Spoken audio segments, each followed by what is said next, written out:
Okay, I'm set to go. Let's get this started. 9:45. I think it's time to start. Are you excited? Like, second last day.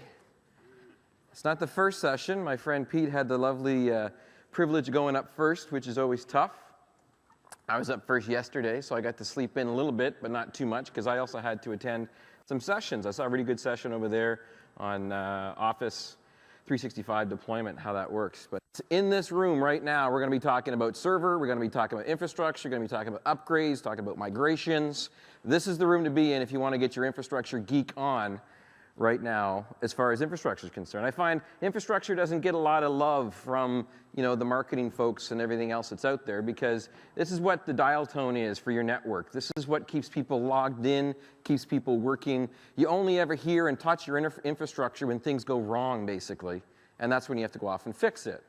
In case you haven't already figured out from my accent and also from my accoutrements, my name is Rick Claus. I'm a Canadian down here in the wilds of Australia. And I work for Microsoft Canada. I'm a technical evangelist, and my good friend Jeff Alexander saw me do some stuff up in North America Tech Ed and said, dude, you got to come down. You got to experience Australia and come down and try out Tech Ed. And I'm like, sure, let's go. Let's figure this out. But the first thing that happens, generally speaking, when people start to know when I come from Canada, is they have a little bit of assumptions that people have with regards to what is Canadian, with the Mountie, the beaver. I don't know if there is an equivalent to the beaver in Australia, if that's the platypus or whatever, but someone was telling me that the platypus is dangerous and it actually is poisonous and is trying to kill you, like everything else in Australia. The spiders, the jellyfish. Like, I went on a plant tour to go see the rainforest with my friend Betsy Weber, and I didn't touch anything because the guide had us completely terrified of touching anything in the forest because everything wants to kill you in Australia. And I didn't touch anything. I come back and I go back to the hotel room. I'm doing my work and updating some slides. And then I rub my eyes because my eyes are itchy. It's getting tired. And within 30 seconds, my eyes start to puff up. I'm like, I didn't touch anything. And I'm still having this kind of reaction. So medical emergency averted. Got the medic up there and just rinsed out my eyes. It's all good. And things progress. But it got me thinking about what else do we have that kind of unites the Commonwealth between Australia, New Zealand, Canada, and the rest of us. And really, there's one thing. We're not American money. We have a lot better looking money. Australia's got some really cool high-tech money, as you guys know. I just found out about this. It's plastic. You can't rip it.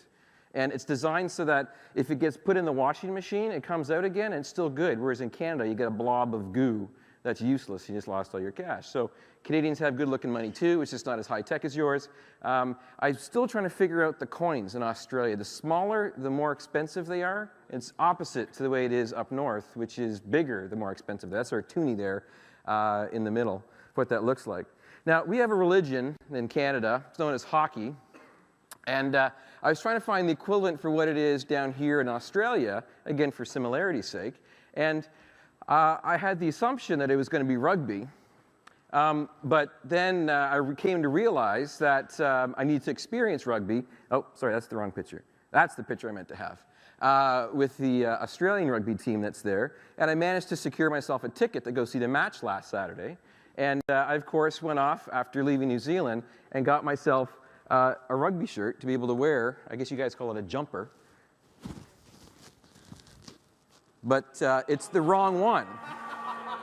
And so I realized that that would be very faux pas to do and wear this particular shirt, especially after you guys beat us, or them, or the Blacks.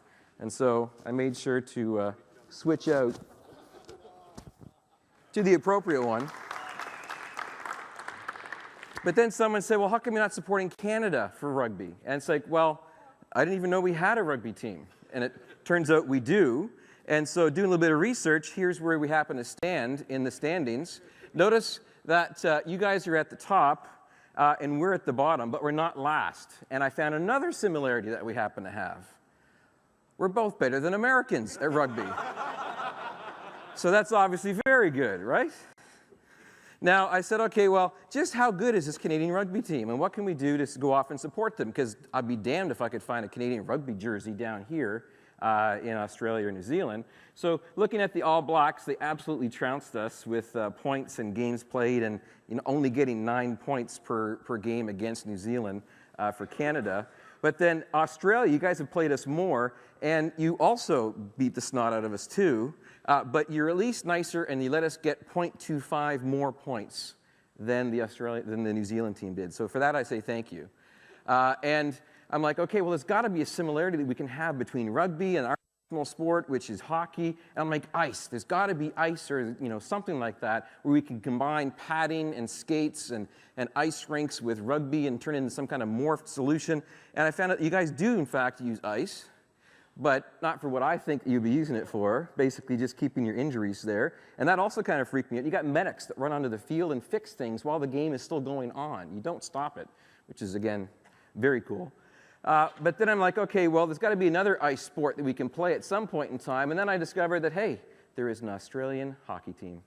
And someday we'll see this matchup, and you guys can come on up to Canada and then watch us play hockey together, and then see who wins and what goes on from there. My name is Rick Claus. We're going to get started here with some infrastructure, some interesting stuff, just to share with you some similarities. I'm very glad to be here.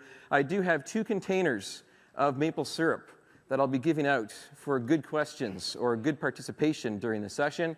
So this isn't the table syrup stuff. This is the stuff that came out of trees, made it through biosecurity scanning hazards when I came across the border, and is now here today as some possible giveaways. But as far as infrastructure is concerned, what are we going to be talking about? We're going to say, okay, infrastructure, as I mentioned, it's the heartbeat of your network. It's the dial tone of your network. Without infrastructure, nothing works inside your environment. It is usually what I call the poor second cousin that no one looks at because it's been set up once and then just left alone. So let's find out where your infrastructure is at. And then I'm going to introduce you to this lovely company you've probably never heard of before called Contoso.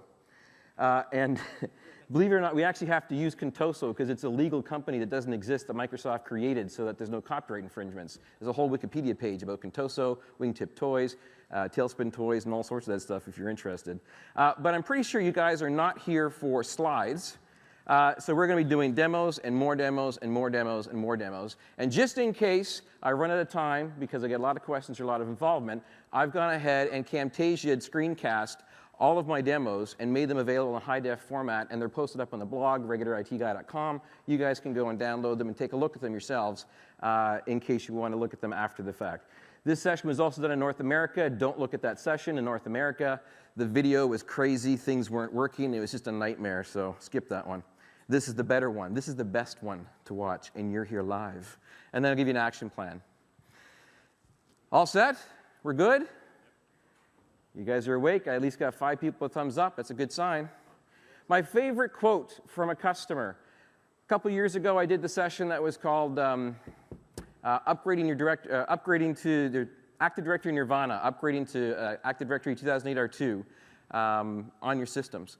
And when I took that across the country and in Canada and took it to North America, I got a lot of people that came down after the fact and asked me these questions. Like, how do I do my file servers? How do I do my print servers? And what about certificate services? And I'm like, well, you know what? Good question. Here's the resources. Here's the resources. And I got tired of saying, here's the resources, so I made a session. And this is the result of it. But one of those things, one of the quotes that I got that I really enjoyed about infrastructure was from a customer that basically said, if I had a dog when I deployed my infrastructure, that dog would be dead now because it's over 11 or 12 years old, and most smaller dogs don't live that long. And so I thought it was rather morbid, but at the same time also very poignant. You don't touch your infrastructure once it's set up unless the hardware's about to fail and you got to replace it. Again, it's not very sexy, but let's make this sexy again. Let's put sexy back in infrastructure. So your infrastructure might be over 11 years old, might be even older. What did it look like? This used to be my server room. Not structured wiring, not cooling, not cabinets. The air conditioning wasn't there and had a fan blowing air on it and stuff like that. And that was running the business, was that, as an example, for a solution. The projects that I was working on was an NT4 to Server 2000 upgrade with its whopping memory requirements of 1.5 gigabytes of RAM. 256 megabytes of RAM, 1.5 gigabytes of hard drive space for a server install, and it was this revolutionary thing that originally during the beta was called .NET Server, and then they dropped that, thankfully, and went to 2000 Server, and then went on from there. So I did a lot of consulting work with Active Directory design and stuff like that, so it was a lot of fun. That was one of my first ones to do for big projects, so lots of fun stuff in there. But when you go off and talk to customers, when you're talking to people inside your organization, generally speaking, with infrastructure, if it ain't broke, don't fix it. Leave it alone. And I'm going to challenge you to say, break it by fixing it to a newer version. And you'll be able to take advantage of a lot of really cool things that you couldn't do before, hopefully freeing up more time for you to do stuff and then make yourself more productive. So with that, our scenario, because I don't like to just show slides, our scenario is going to be that we're working for this company called Contoso Bank. We're running Active Directory at 2003 levels. We currently have gone through part of the upgrade process for Active Directory 2008. We've got multiple regional offices. We've got older hardware that's running our main core infrastructure of DHCP, DNS, file and print servers and stuff. We've got certificate services installed. But most importantly, we don't have a lot of cash. We have to do this for free tools. The only resource that we have is time to be able to get this done. So we don't have the ability to bring in some external consultants. You guys are all here to be those consultants, to basically do this kind of an upgrade when you go back. Some challenges at Contoso that they're faced with come down to, well, you know what? There's time constraints. We're busy. We've got to keep the lights on, got to keep the users happy. We've got budgetary issues with the fact that potentially the project is not officially recognized. I've got to swap this sort of stuff out on weekends and other stuff like that. The IT department might not be viewed as a big value add back to the business, so it's not easy to get projects initiated, perhaps. You haven't been able to draw the dotted lines. And then finally, the I/O model, which I find is actually quite handy for the viewing of how mature your infrastructure is and how automated things are to make your life easier. You're currently at what's known as the basic level, which is a lot of sneaker net, a lot of getting things done, putting fires out, reacting as opposed to being proactive. That's the part where you happen to be currently inside this Contoso environment. So you're faced now with a migration versus in place. How do I get this done? Can I just take a disk and then plop it into the system and do an upgrade? And well, potentially, but let's stop for a minute and take a look at the advantages of going one way or the other. A migration was where you take the data and the config and you pick it up and you plop it onto a new system. It's a clean install. I like those. Those are very nice for a migration. Whereas in place is where you go off and you leave everything where it is and you basically upgrade the OS, provided you're allowed to. You guys see that video of the guy that went and upgraded from Windows 1.0 all the way up to Windows 7 on YouTube in 6.5 minutes? There's a video of that. Every single OS Microsoft made. I think he skipped ME. I don't know why. But he made it all the way through. And we kept the shortcuts on the desktop. How's that for backwards compatibility, eh? Those shortcuts still were there by the end of it. Unfortunately, we're faced with a little bit of an issue because, you know, what are you going to do? An upgrade?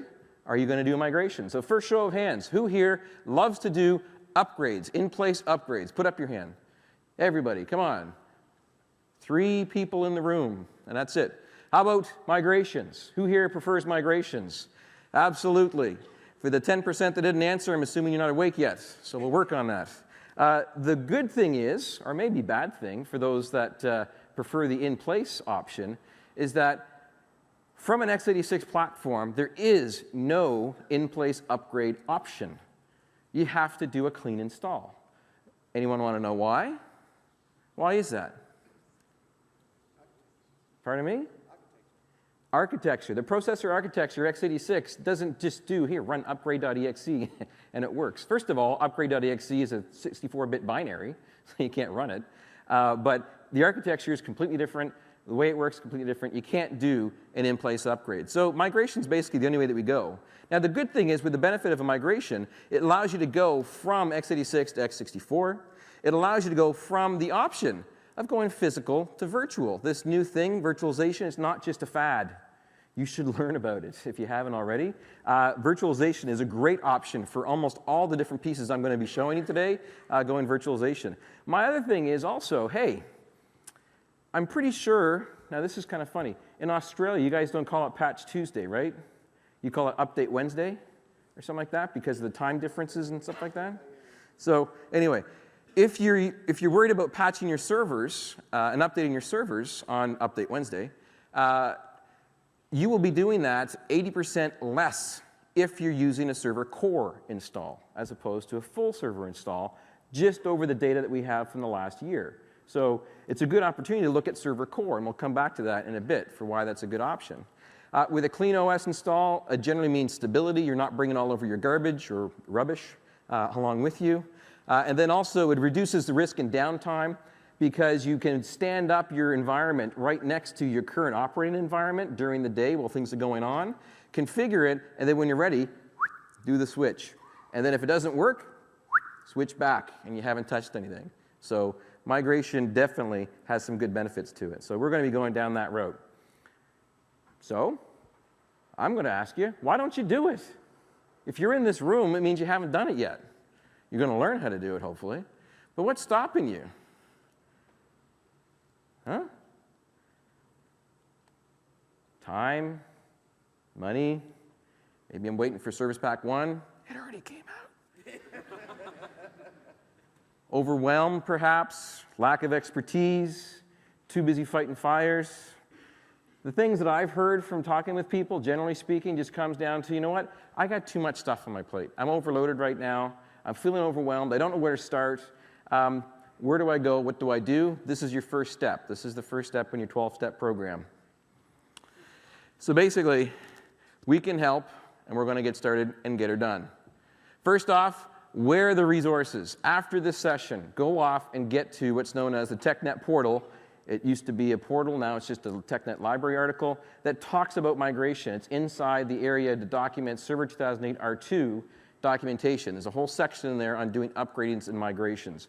Gives you links to important information, links to scripts, links to documents, great sort of stuff that's on there. Plus also the migration has forums, has blogs and tools and scripts and everything else like that. So you're all in. Where do you find this guy? What's the URL? Use your favorite search engine. Thank you, Bing. Yes, use Bing and find it. Use Bing and find it, or you can just go to Microsoft.com/migration to be able to get access to that portal to take a look at it. Now, the migration process can be a little bit convoluted, and we're going to be jumping back and forth between my infrastructure in just a moment. I'm almost done with my slides. So the migration portal gives you the ability to go off and to prepare, to read the guidelines and where we go. Basically, we're going to be installing some migration tools. It's a feature on 2008 R2. You extract some packages, you deploy them to your servers, and then you go ahead and use some PowerShell commandlets and other tools to do the actual hard work. There are third-party tools you can buy, but we're going to be doing it the free way with all the tools that come with it for doing this. So you got a store server, you got a temporary server, you got a destination server. You'll see this whole architecture for how that works for when we're going. Those tools also will support all of these scenarios. I'm not going to read them all off. You guys can read these, take a look at the slide. But basically, it can go from 2003 and above, from a full install to x64, to full installs, to core installs. And in fact, because I want to eat my own dog food, all the servers that I'm deploying today are going to be server core server installs as opposed to full, to show you that it's possible to do and manage on core. Physical or virtual, obviously mine are all virtual. So with that, I'm going to ask you to please seize this opportunity. Now's the time to do these changes when you're changing your infrastructure. Don't just do the same for the sake of, well, that's the way that we used to do it. Investigate core. It's way better to manage with 2008 R2, with the remote RSAT tools installed on Win 7, with the administrative tools turned on, or administrative access turned on to those boxes. Take a look at physical and or virtual. Virtual is the way to go for more flexibility. And then also, how can you go off and minimize the impact in your rollout process? Lots of good stuff that's in there. So let's get her done. Let's get started. I see I didn't update my deck correctly with the reference. So I was trying to make a diagram for this from Visio last night, but the laptop that I brought doesn't have Visio. So I made a diagram on some paper. This is our network, our 2008 R2 DC up in the top corner. I then have a file and print server, DHCP server, and certificate server that are all 2003. They're going to be migrated to my new boxes called FP1T, DHCP-T, CERT-T for CERT, and then managed with the Win 7 box down below. That's what we're going to do. The first step of any migration process is planning. So we all have to start off our planning. So I decided to go off and to document a very detailed Gantt chart plan, and I came up with this instead. Our plan is for this session is that we're going to first of all read up and plan. I gave you the resources. We're then going to go off, install some tools, finish that Active Directory migration project, do a DHCP migration, do some print server updates, some file server updates, and then certificate services, which I'm a little bit nervous about, and then we're all done. We've basically done all of our core infrastructure. So the first thing I got to ask you all right now, please, is if you could, everybody raise your right hand right now. Everybody, raise your right hand. Come on, come on, come on, come on. Repeat after me. I promise I will do my planning, read, don't put your hand down, sir. Read all the guidance in the TechNet portal. So help me, demo gods. Okay, good. You can put your hand down. We just finished our planning section. Now, let's go off and install some tools. The very first thing we got to do is we got to prepare our very first 2008 server. He's already up and installed. You then are going to go in and get the tools installed and extracted and make them available. Pretty simple stuff. Then on the 2003 server, we're going to take that extracted file that came off the 2008 server. We're going to install upon it. We're going to make sure there's enough space, make sure .NET is installed, PowerShell is installed, and then go ahead and copy the tools down, register them, and then we're good to go. So I'm tired of talking. I want to show. Let's go ahead and show with my first demo. What do we got? We've got our domain controllers right here and running, and then I've got all my resource servers. Obviously, this is all virtualized on my laptop to make this nice and portable, because I didn't want to bring my whole server rack and room with me. And I've got a connection already over here to my 2008 R2 box. Before I continue on with this, I figured let's optimize some time. Let's actually go ahead and install the prerequisites. The prerequisites for 2003 is .NET Runtime, as well as PowerShell v1 installed on Server 2003 on my systems. So with that, that would be my DHCP server, which is this guy here. As you can see up in the top, he's running 2003, so that's the right guy. Everything's good. And I have already copied down the files to my C drive and source. And if I make this a little bit bigger, this is the .NET Runtime. He takes a bit of time to install, so I've already ran him. And then this right here is my downloadable file specific for x86 and PowerShell. This is the part we're going to have to do the install for first to get it going. I always forget if you double-click on this and it doesn't happen right away, I have to fill the time until it actually launches with something else. So there we go. That was enough time to be able to go off and to run the update. I was trying to come up with a joke, but I couldn't come up with one that fast. PowerShell v1 is fine for what this is going to be working with. Make sure that you read this entire licensing agreement and then hit OK. And then go ahead and start your install.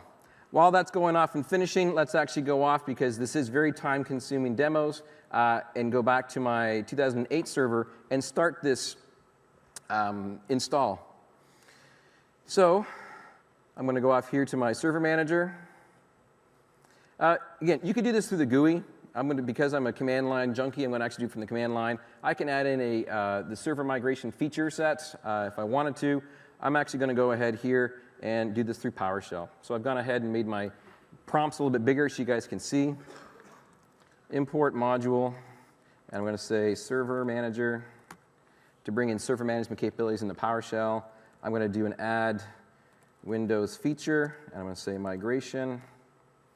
That brings it up. It says true, which is good, which means it worked. Now that's done, believe it or not, I just need to go off here to an elevated command prompt and then change into the Windows directory, System32, server migration tools, do a dir on that, and we can see there is this utility called smig deploy. That's the guy I'm going to be using. The PowerShell tools are already there. He's all set to go. But I have to extract that guy, basically. The command for that is I'm going to say smig deploy utility, create a package that is for the architecture of x86. My operating system is Windows Server 03. My path I want to extract this to is c/source. And everything's good. Enter. Good. Fantastic. I just deployed the tools to the local box. To make this easy, because I don't want to have to simulate a USB stick and carrying this around to my servers, I'm just going to go ahead and share this out. to my administrator group, share that out, and now it's accessible and available for people to go off and to use. That's how hard, did you miss that, to get the package of migration tools for free out and working on my system. Back over here to my 2003 box, we can see that my Windows PowerShell install is finished, which is good. I can now go over here and change into, actually, you know what? Let's make this even easier. I'm just going to go and say W2K8R2DC. This is my sneaker net to my source files. This right here are the migration tools folder. I'm just going to copy that down to my local source directory. I'm going to open up a command prompt, change in the source. And for this guy to deploy, all I got to actually do is simply run smig deploy. And then he's going to go off and register the PowerShell commandlets, extract the files, and make them all happy and working from the individual system. Pretty simple, pretty good, right? To make it so you guys can see, and while that's loading, I'm just going to go here and choose to make this a little bit larger, and also make it so you guys can see better with the lovely lime green text. There we go. So my PowerShell tools are ready to go. Migration. Now, that was on a GUI environment. Let me show you how it works on the lovely and beautiful UI known as Server Core. That's all I have. It basically is a command prompt. Now, because this is typing intensive, I have gone ahead and created a couple of text files that have all the commands. If you're interested, I can make these available on my blog. You guys can download them. You don't have to write them down. I'm just going to go here and say Notepad migration tools on core and make this so you guys can see it a little bit better. There we go. So first off, I'm going to do an OC setup. The thing I don't like about OC setup, oh, did I say that out loud, is that it doesn't give you any error messages. If you make a tiny little typo in this line, it won't tell you something didn't work. It'll just come back like that, and then you have to know that something didn't work. So make sure that you're installing the right things. On Server Core, the requirements are, so I make this a little bit smaller so you guys can see. On Server Core, the requirements are that you're going to go off and install .NET-FX. We're going to go off and load PowerShell. We're then going to go off and load the PowerShell for Server Manager commandlets.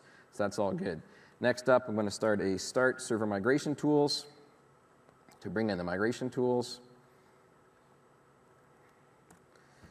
Again, no error message, just a slight pause. Unfortunately, I don't have Zoom It on Core. It doesn't work. And then lastly, I'm just going to go off and launch PowerShell. And then because I'm going to be using PowerShell once again, let's make this so you guys can see a bit better with this. And then go from there. So this is my PowerShell prompt now, and we're all good. Further on down, within PowerShell, I'm going to say Load Server Manager.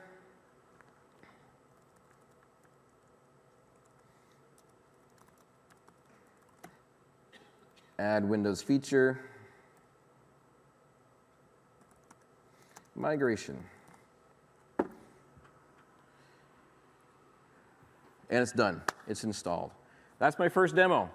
Extract the tools, make them accessible, get them onto your source, proper architecture, in this case x86, get them on your server destination, which is Server 2008 R2, bang, boom, we are done.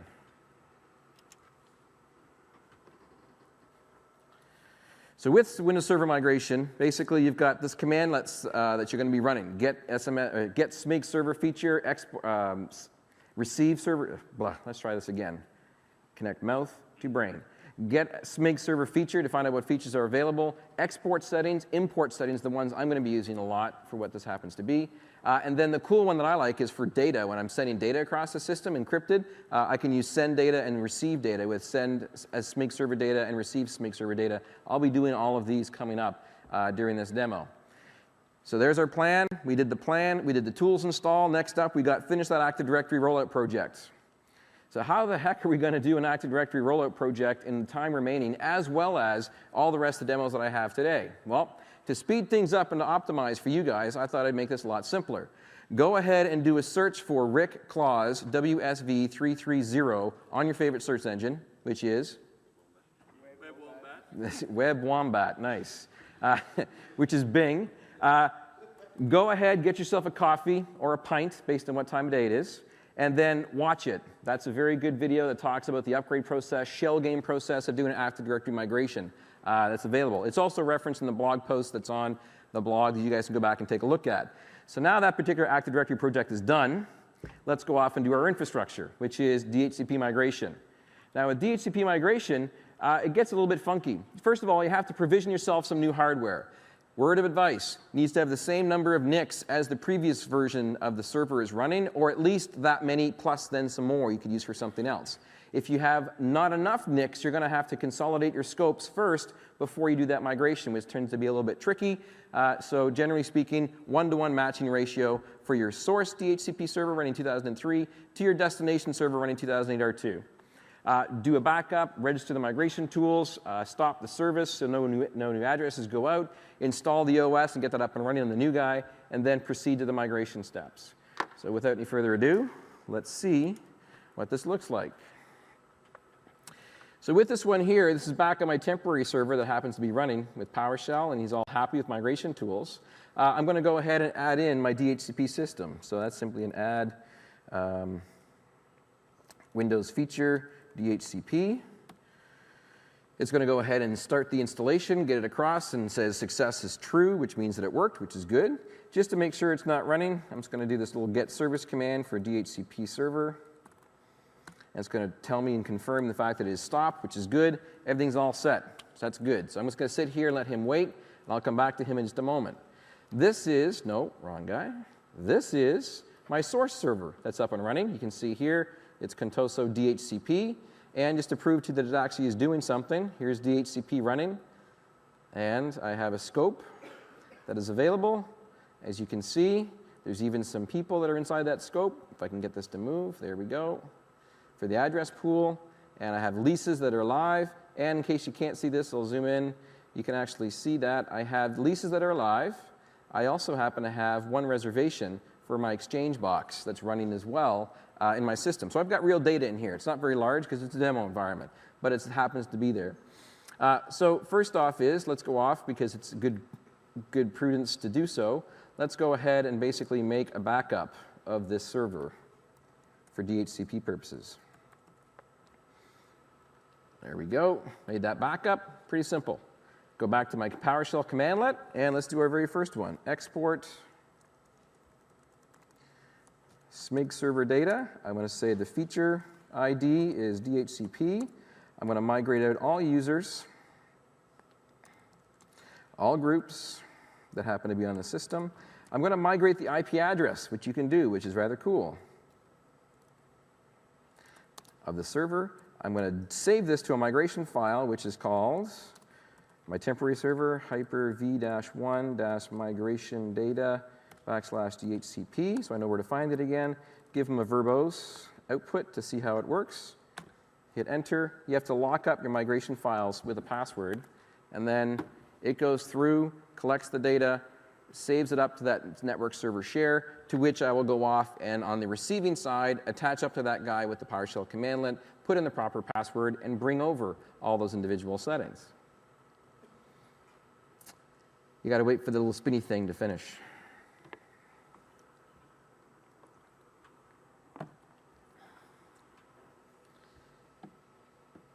It's when you wish you had one of those fast forward buttons. Come on. Let's go. I know you're going. Almost there. Ah, there we go. Okay, reviewing what that verbose output looks like. I said here's the command line switches, DHCP, local users and groups, IP configuration data, and IP and details for the DHCP services. They all came back as true, so that's good. Everything's fine. This guy basically now is still servicing clients, so I'm going to want to go in and basically shut him down. Before I do that, do a quick little netsh DHCP services, and I'm going to say delete server contoso-dhcp.corp.contoso.com 192.168.10.50. Why am I doing this? I'm deleting and deauthorizing this server from running. Any ideas? It's a demo, I don't need it, thank you very much. No, that's not the answer. The answer is basically because I'm going to replace it with my temporary box. I don't care what the DHCP server's computer name is. All I care about is this address, because the way DHCP works, it says broadcast, I'm looking for an address. Broadcast, here's an address you can use. Broadcast, thank you very much, I'll take it. Broadcast, you got it for 8 days, whatever it happens to be. That's how DHCP works. If a client already has an address, he basically goes in and looks for the same server to answer his questions. And then if it can't find it, then it goes off and does something else. That interrupts the user. So by getting rid of this guy, I'm going to make this a lot easier myself. Before I do this, one thing I forgot to mention, I'm going to say ipconfig/all, and I'm going to save this information also to my temporary server, hyper-v-1/migration data/dhcp, and I'm going to call this ipconfig.text. There we go. Shutdown/s/t5, and this guy basically goes away. Bye-bye, don't need him anymore. On the receiving side, because right now there's no one getting DHCP addresses from anybody, I want to fix that pretty quick. On my PowerShell side of things, I simply need to go in and, well, it's actually, first of all, one other piece of information I need to have is this guy's IP address, ipconfig/all. I'll tell you why in just a minute. One thing that I want to also do here is I'm going to say notepad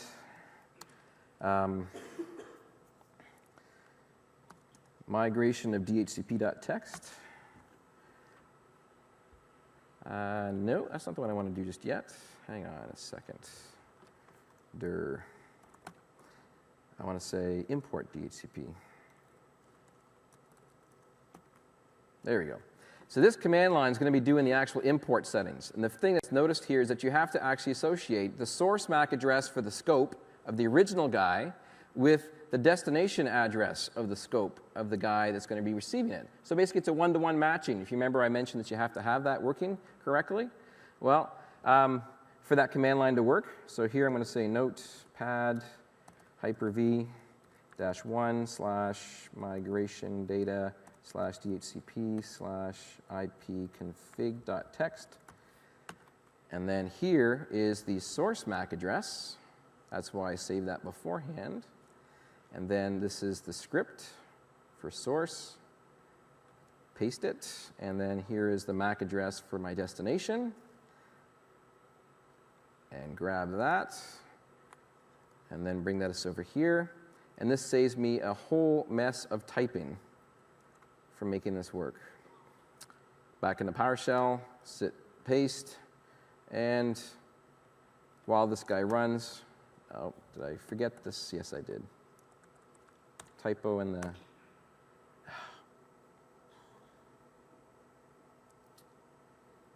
Oh, I forgot to get the tools in there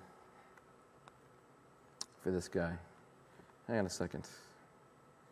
Add PS snap-in, Microsoft, Windows, Server, Migration, so Server Manager, Migration, Micro, M-I-C-R-O. Thank you for catching that. There we go. So make sure you initialize your commandlets before you try to run them. Imports SMIG server settings. Feature is DHCP. Bring in all users. Bring in all computers, groups. Bring in the IP configuration. Source physical address to map is this. Target physical address is that for the different scopes. Force it to take place. Here's the path for where to get the files. Put in your password. Bob's your uncle. Now, you're going to see this guy spin and do some stuff, and then magically he's just going to stop and freeze. The reason why that's going to happen is because he's running a remote terminal server window to a IP address that is no longer going to be valid once it imports the new IP address configuration settings, and therefore, boom, as you just saw, importing, he just died. So I have to get rid of that guy. And then fire up my remote control session again in just a second to show you how that worked. So just quickly, I'm just going to go here and show it to you from my guy that's turned off. This is the guy that's turned back on again. I'm going to use my remote control guy here. Come on, bring it up. and make them full screen so you guys can see this better. So there we go. This is the end result of that address that took place. So you can see here, big verbose amount of information. Bring it all across, please. And then you can actually see bringing over the user accounts, bringing over the groups in case they're custom groups. And then also the down at the bottom here, where is it? Right there. Here's information for DHCP going off and working, and that's all good. So basically, I've just migrated my DHCP system correctly. Everything's good. Next up, I need to go off and do that netsh command for DHCP, and then bring in add server. Make this guy higher so you guys can see. Add server contoso-dhcpt.corp.contoso.com, address of 192.168.10.50, and then enter.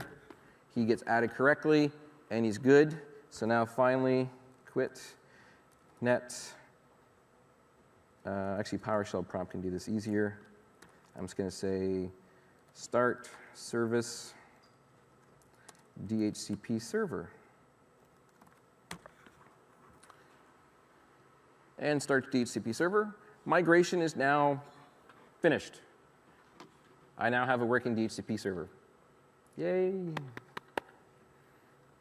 Tough crowd, tough crowd. To prove to you that it's working, just going to go over here and take a look at my client system for DHCP. I'm going to go off here and say managed authorized servers, and then look at this. I have DHCPT listed as an authorized server. I bring him up, and I take a look at the box, and I can see that he does in fact have IPv4. He has a scope, he has leases, and I also have all my data saved here for my reservations and also my existing leases. So everything's good. It came back just fine. And to prove to you also that it works, ipconfig/renew. Boom, that's how fast the client got the address, because the address was the same, there's no timeouts, no rebroadcast, and my lease is still valid. That guy's migrated. Now that deserves applause. Yay! Work with me, work with me. I pressed the button. Try that again. So, post-migration, troubleshoot migration if necessary. No troubleshooting was required because it worked. Rollback migration if necessary. What would be involved for a rollback? Pretty easy. I turn the temporary guy down, I turn the main guy back up again, I reauthorize him. Bob's your uncle, he's done. That's all the rollback process is. Retire the source server, reprovision if you need to, reformat him, turn him into a game server, whatever you need. Just shut him down, the hardware is old, you don't need it anymore. So, following along my list, what do I got left? I happen to have my print server migration and my file server migration. I'm going to start a caveat with this. Big caveat. And the big caveat happens to be print server migration, the biggest pain in the derriere you're going to have is drivers. Who makes print drivers? Anybody? Who makes them? Yes, the correct answer is not Microsoft. Who makes them? The manufacturers. Go out, do an inventory of your printers, find out what drivers you need to have, get the most recent versions, and get the 64-bit versions as well as the 32-bit versions. You might have to make do with a universal driver as opposed to the 95 megabyte full-feature 4-in-1 printer that does scanning, coffee making, and everything else, because it doesn't work in a network environment in 2008 or 2. Who knows? It varies by manufacturer. So go off and do your research to find out what drivers you need to have, go get them, download them, get them ready to go. Make sure that you're going to be using the proper tools. We're actually not going to be using PowerShell for this one. Yay! We're going to be using GUI tools for this particular implementation with simply using Server Manager and Print Manager. Pretty simple sort of stuff. And then you go off and you migrate it. Now, the big thing is that you have to make sure with this one that the computer name changes, because all those printers are mapped with computer name that gets resolved to an IP address, as well as possibly the IP address as well. So make sure that you got both of them available, and this is going to be a bit more of a shell game that we have to do to make this individual one work. I'm actually going to kind of combine the next two demos together, because file and print is file and print, but I've broken it down into two different steps because it's two different sets of tools. So, print server migration. It's a different batch of tools, but it's not too bad. So let me go off over here, and I've got my main file and print server that's up and running. I've got my temporary file and print server, which is this guy, which is, again, a server core install. But believe it or not, this migration process starts with my main production management box, which is my 2008 box. All these tools are found inside your print manager utility. So just go over here, go into features, say add features, take a look at printing. No, not features, what am I saying? Yes, I want to cancel. That's a role, Rick, it's a role. That's what you want to do. Thank you. Printing and document services. Printing and document services will install the proper tool. You're not actually going to install any print servers on this guy, but it just gets the tools installed on the local console to be able to work with this. It's a lot easier to do it with this one, believe it or not, than it is to do it with the RSAT tools for the migration on a Windows 7 box. It's easier to do it on the server for this particular one. So once I've got the tools installed, I'm just going to fire up my print manager utility, which is found here. There we go. And you'll see that I have one print server listed, which is the local box. So pretty simple. I'm going to say add the server. That's my source, Contoso-FP1. Add to list. Apply. Bring it in. Take a look at Contoso-FP1. What's he got? Well, he's got some drivers. Again, this is a demo environment, so I've kept it pretty simple. But notice this right up here. All x86, so it's the wrong architecture. If you're going to do this migration successfully, every single x86 driver that you have installed has to have the equivalent 64-bit driver installed before you do the migration. That's why you have to do your research on getting things already all set to do. So the way that we actually add new drivers to the source guy remotely is simply say add drivers. Go through, and this is extremely important. Turn this guy off and only turn on this guy. That will ensure that you're getting the 64-bit driver inside your system. I've got a have disk because I've already done my research, hyper v-1 /source /printers /HP LaserJet 2300. It's a very high-end, expensive printer. That's a joke. And I've got one printer here for the PCL5 driver. Say finish. It's going to copy some files over.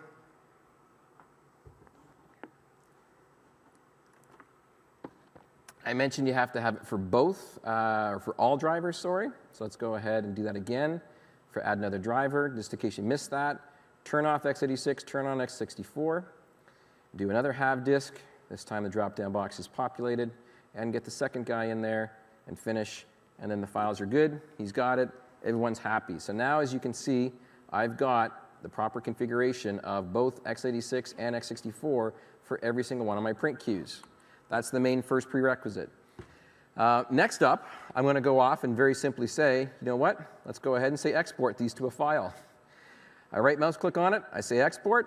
Next, where do I want to put it to? My temporary server, Hyper-V -1, migration data /printers. File name of printer.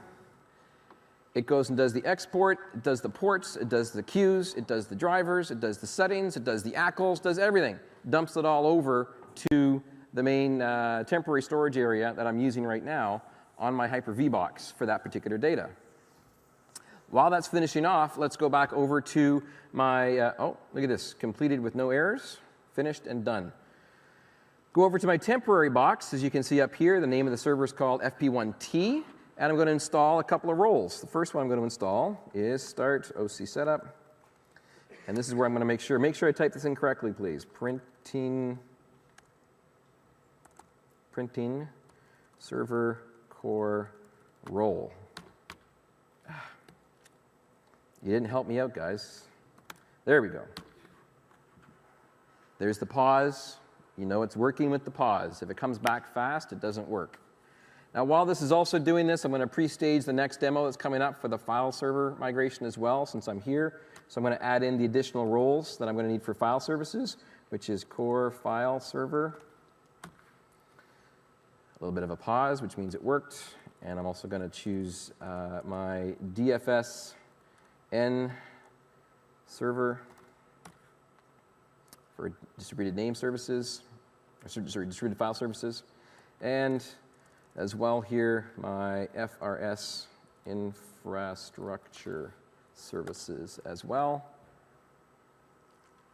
And he's done. To finish this off, coming back over to my 2008 domain controller that has my print management tools. Go in here and simply say, not add printer, add print server. Contoso FP1T that I want to add. There he is. There's my server. And he's happy. Pretty simple. To prime the juices, to make this guy happy with actually getting the spooler set up and getting the different file shares set up and stuff like that, it's actually easiest to go in here and simply say add a printer to this guy remotely. I'm going to just dump him onto a junk port. I don't care what driver I'm going to use. I'm just going to take all the defaults and then share them out and then simply get them done. That just kind of gets things ready to go and gets the bubbles to start, if you will, in the water. Installs the printer, it gets it all ready to go, and everything's all fancy and done. That's a lot easier to be able to then go in here and say import printers from a file. Pretty simple. The place that I stored it, Hyper-V -1, migration data, printers.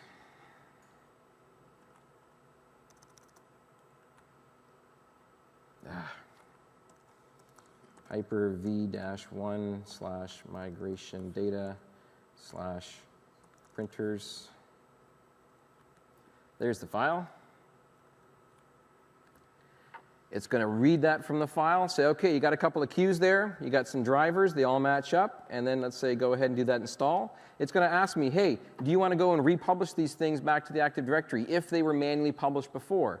I'm going to say, sure, go ahead if they were done, but otherwise don't bother with it. Say next, import the settings, restoring the drivers.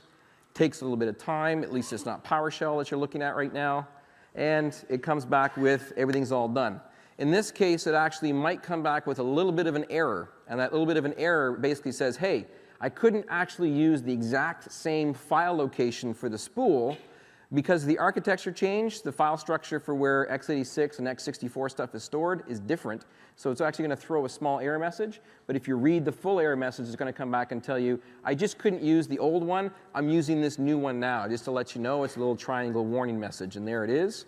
And so I can go through here and take a look at the event viewer if you guys wanted to see that error message that happened to be there. Yep, different processor architecture, can't use the same spot. You guys okay? Good. The main part is everybody's happy with that particular one. Now, I'm not quite finished this just yet because the spooler service is running, the share is there. However, I don't have my files over there for file and print, so I'm going to come back and finish this demo off, if you will, in just a moment. But just to show you that the share is now working, here's my Win7 client. Net view, here's my source server, Contoso-FP1.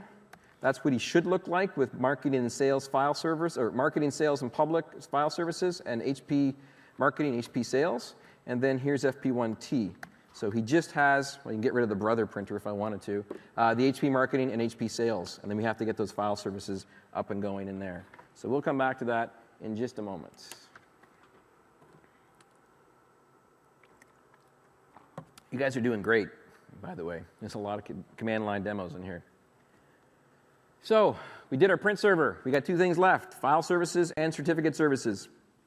I'm going to warn you right now, certificate services might be tight for time. I'm going to say leave some time for some questions. That one has been recorded. We can take a look at it after the fact when we're done, unless or if we don't have time to get through and complete this. So with file services, basically, this is a big chunk of data. You're going to want to try to clean stuff up ahead of time to make things easier. Back up your system, possibly worry about and migrate over any DFS settings that you might happen to have. Maybe you got some stuff for backing up Active Directory services as well. To keep things simple, I'm not going to be doing the shuffle command, if you will, for distributed file services. The reason why is because it takes too much time for me to wait for Active Directory replication. The basic process is, if you got DFS running right now, your name server is inside Active Directory, and he's doing the replication, you bring up a new temporary guy, you add him into the DFS namespace, you wait for it to replicate, you take the old guy out. And then when you're done doing the temporary file server and you've renamed them back to the same name, you bring them back into that name service, wait for it to replicate, and you get rid of the temporary guy. That takes about 25 minutes, and I'm not prepared to wait for that for this demo. So I'm not going to be doing a DFS migration. Inventory your files, inventory your settings. Calcs is your friend to do some documentation for you. You won't need it, though, but it's there as a backup. Get the main server going for temporary side of things. Notify users you're going to be doing this migration. You don't do this one during the day. Do this one in the evening. And then you're going to have to possibly do like multiple migrations to make sure that you get all the data across. It will preserve all the ACLs, all the files, all the shares. Everything else will happen correctly using this process. So that's a good step. Now, for the file server migration itself, the process is you freeze any administrative changes so you don't screw up DFS after you've set it up and made it ready to go. You also go in and you export your settings. You migrate all your local groups because you're all using local groups to protect your ACLs on your file servers, right? Right? It's much more efficient to do that in case you didn't know. Migrate the data from source to destination. You're going to be doing it twice. Once is the first big batch, second time is the delta. And then migrate over the identity of the server with doing some funky switches of identity and IP addresses, and then go ahead and configure DFS back again. So I'm going to skip that last step and actually go ahead and do this part of the demo. So with that, just going to see if I got everything I need to have here, all set to go. So with my temporary server, helps if I have the right screen on. Now, I've already gone ahead and configured my temporary server with the prerequisite install files. Remember, the core server, file server, DFSN server, and FRS and infrastructure. That's the main part of the setup that I have to do on that guy. The second part of the setup is actually easiest done, or most easily done, using remote administration tools. So I'm just going to go over here and fire up my server manager on my Win7 client. I'm going to connect up to Contoso-FP1T. And then here, I'm going to put in a firewall exception. Only one small exception. The tool to migrate the data encrypted from your source to destination uses TCP port 7000 and UDP port 7000. By default, those are blocked. So I'm going to open that up on my file server that's the destination using remote management tools. So here's configuration on that guy, my firewall, inbound rules, make a new rule that is a port 7000 TCP, get the right 0 in there, and it's going to be available for all connections to be allowed in. I'm going to keep it simple and make it available for all my networks, and it's going to be called TCP migration.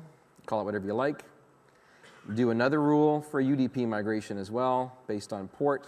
Just make sure you switch this guy over here to UDP 7000. Hit next. Allow the connection across my domain, UDP migration, and then finish. And then boom, those guys are now set and ready to go. Not too bad. Now from my main file server, which is Contoso FP1, I'm going to go in here and launch my Migration Tools PowerShell window. I'm going to change the font size because he's a bit large so you guys can see better. There we go. I have to, first of all, migrate the local users and the local groups over to the other guy. So I'm going to be doing an export, SMIG server settings. I'm going to say take all the users, take all the groups, and I'm going to say send that to a path of Hyper-V -1 migration data local groups verbose, lock it with a password, and then bring it across. While it's migrating, let me just show you the data I'm going to be bringing across. Down over here is the data share that has marketing, public, and sales. If I take a look at, for instance, sales, under security for sharing, you'll see that it's protected by a local group. That's called Contoso Sales Share. So that's a local group that has to be migrated. Pretty simple stuff. Now, on the receiving end for my temporary file server, I'm going to go off in here and bring in those groups first. So import SMIG server settings.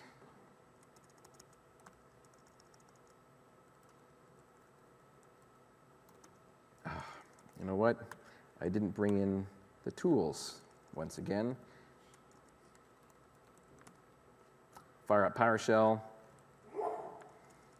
add PS snap-in for Microsoft Windows Server Manager migration. There we go. And do a import SMIG server settings for users, groups, path of Hyper-V -1 migration data, local groups, that's where it's stored, verbose. Bring in the password. How did I spell that wrong? Hyper-V1 migration data, local groups with an S. Whew.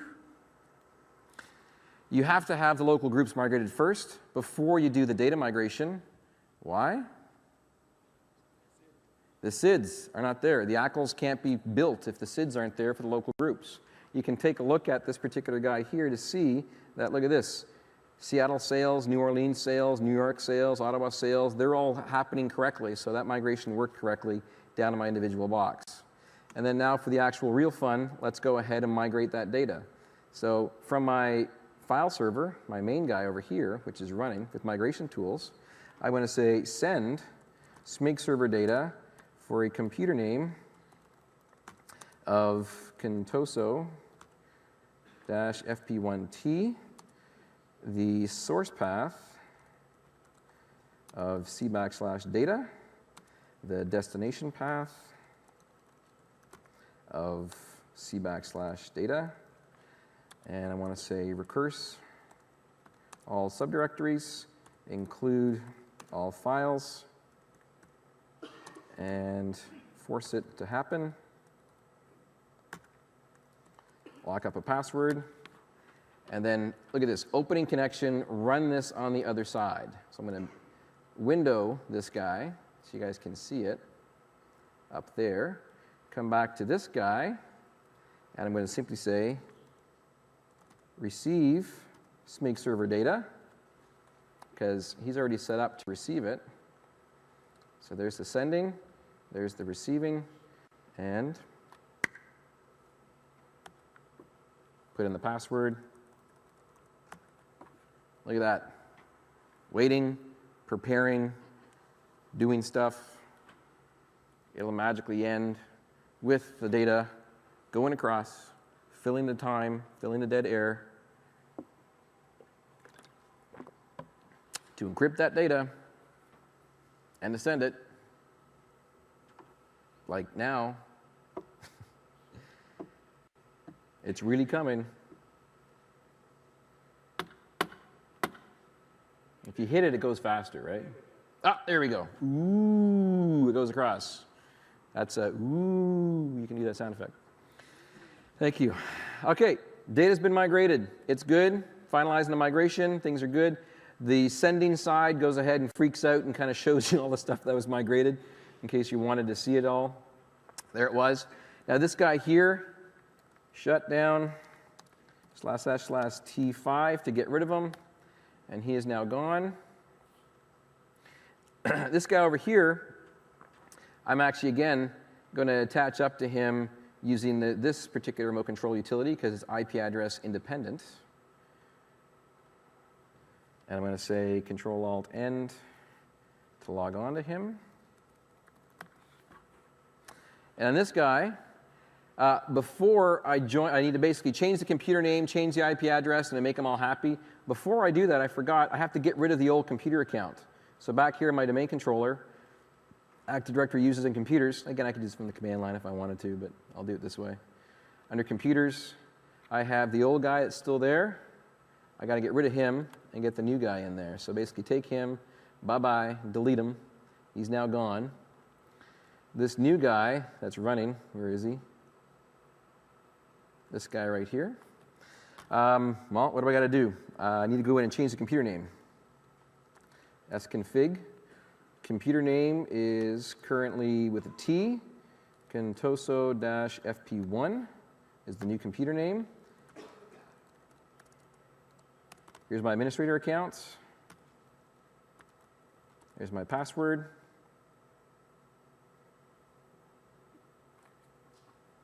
I hit enter. I swear I did. My server is coming down with a case of the slow blues. You know what? Let's try that again. Computer name change. I forgot to put in the reference. Contoso-FP1. Corp-administrator. Password. Boom. That time it worked. I don't want to restart this guy just yet because he has the wrong IP address. So I need to set the IP address to, so that's under 8 for network settings, 1 for that network card, set a new IP address, a static address of 192.168.10.40 is the server, 255.255.255.0 is the mask, 192.168.10.20.1 is the gateway, and then finally set my DNS settings.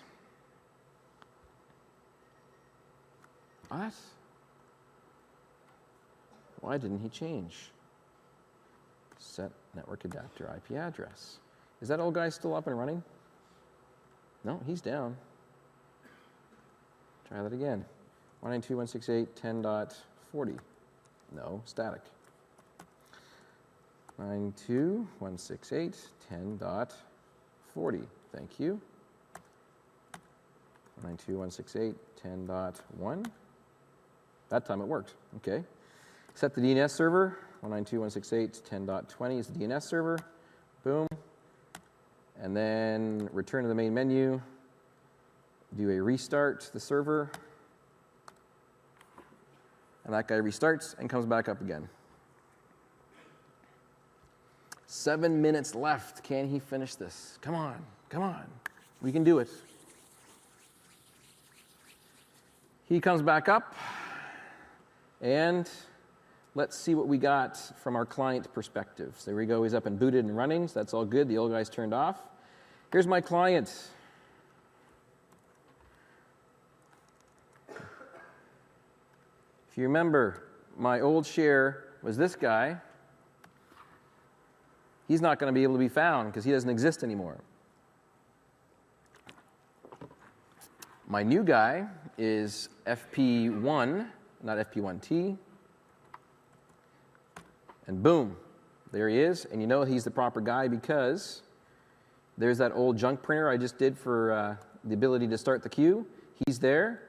Here is the disks, and also here's the print queues, and everything is good for being able to have access to it, and he's migrated. Net use the next available drive to contoso-fp1/marketing. Change to the Z drive, Z drive. Boom, there's all the stuff. It's all good. It migrated fine. I have access to it. It's all good. That warning message up above is basically the server manager saying, hey, I can't talk to FP1T anymore. That's because FP1T doesn't exist. So I can just dismiss that message, and he's good to go. And that brings him out. Close that off. Bring him back to this. And let's quickly see if I have enough time for certificate services to come through. Verify your migration, troubleshoot if necessary, roll back the migration if it doesn't work. Again, we didn't modify any major stuff on the old system. We can simply, if we needed to back out, shut this new guy down, delete the computer account, add the computer account back in again from the original guy, and then boot him back up again, and he's basically going to magically work, and he's good. Roll back the migration if necessary. You don't have to retire the source server to use him for something else. File and print is now done and finished. In the interest of time, I really only have 5 minutes left. I don't want to rush through the certificate services migration, so at this point, I'm going to say, let's take a look at that from a video perspective after the fact. But for certificate services, it's all from the command line. certutil.exe, you have to install it. There is a VBS script that will show you how to do the install of certificate services on server core. That is probably the most gnarly job you have to do for that migration. But the script is made for you, and I've got a link to it in the slides. You can download and have access to it. Very, very simple with a couple of command lines. And using the existing tools For instance, with GUI on 2003, I simply say, take my certificate server, export the certificate and the database, save it to a location. That's all through the GUI. Once that's done, I then save that up there. I save the registry parameters, and then I save the registry parameters. I get a quick list of all the different templates that are in use. I then go in and basically stop certificate services on the old guy. I then remove certificate services, which gets rid of the stuff that needs to be updated from the Active Directory perspective, and it leaves the certificate and also the database on the local drive in case you need to back out again and turn it back on. Then I basically fire up that script on the right-hand side of the new certificate server. I boot them up with the same computer name, same IP address. I join them into the domain. I load certificate services, run this script, and then certificate services comes up and comes back. So that demo and that video is recorded. I did a Camtasia of it. It's up on YouTube, and it's on my blog post at regularitguy.com. And you guys can take a look at that quick little video. It's about 15 minutes in full high def to go off and take a look at. With that, boom, we just did certificate services, and we're done, which means, hurrah, you can now save your documentation plan. Go off and celebrate with your mates, because you just did your migration and everything is good. And with that, it's not we can help, really. You guys can now help, because you have all the data for what you need to do this kind of migration. And you all took the oath of promising to do your research and everything else. So your action plan, you've already done your planning, but really go back and do your real planning for your system. Test out the tools in a trial lab. All this was done with a trial lab, obviously. Seize the opportunity for change. Invest in virtualization. Invest in Server Core. You will not regret it. Server Core is beautiful when it's remotely managed. Test your backout strategy. Document your plan better than I did with my notepad. You definitely want to document stuff, and then go from there. All these links are live. The slide decks, I'm told, will be available within the next 24 to 48 hours from the Schedule Builder site. That's also, incidentally, where you need to go off and do your evals, because I'm really hoping that you had a good time with this particular session. I do have a couple of minutes left to be able to take a couple of questions. After that, of course, you're also welcome to come down and we can talk as well. But I don't want to interrupt your morning tea, because apparently tea is next, right? Is that next? For what's up? So that's good. And so with that, some time for Q&A. Oh, sorry, not Q&A. It's actually Q&A, because we're in Canada. Thank you very much, everybody. I had a great time. We got some questions and some time. So as I mentioned, I have 2 maple syrups to give away for good questions, so I want to see some fights for that. Yes, sir. Up in the back. Disk quota management in your migration of file servers. Does it do disk quota management with the migration of your file servers? I've never actually had that question before. Very good question. Unfortunately, I'm going to have to say, I'm going to have to look for you, because I've never checked. It's a very good point. The disk quota stuff is stored in parallel in NTFS. I would have to assume that it would, but I don't want to say that until I check that out in my lab. So tell you what, come on down, get your maple syrup, get a business card for me, shoot me an email, and I'll make a good blog post on it, actually. Thanks for that one. This is real. This isn't table syrup. I was invited out to a pancake house last night by the Mulk, and I'm like, no, they don't have real syrup there. So I wanted to do that one there. Second question, anybody else? Another maple syrup up for grabs? Yes, with the Mac. Oh, no, I'm sorry, I can't take questions from Mac. Over here, anybody? Yes? I'm joking. As long as it's Windows 7 installed boot camp. In Windows, in the desktop, you put printers on and they get a nice, pretty, actual picture of the printer. Can you manage that in the server anyway? Good question. So what you're talking about is Windows 7 has what's now called the device stage, which is an enhanced driver which shows you the nice pretty picture. Does it have ink in it? Does it have other stuff like that in Windows 7? Is there any way to manage that from the server? And the answer is basically, if you're using Windows 7 drivers, property from the manufacturer, that information gets loaded into the driver on the server. When the user connects up to it, installs that, that should come down correctly. If it doesn't come down in full, Windows 7 should, provided it has the right driver, go up and actually update that information from the manufacturer's website, provided you allow that with policy. So in essence, yes, it can be managed by the server centrally, but it needs to have the proper Windows 7 driver installed. Good? So you also get some maple syrup too.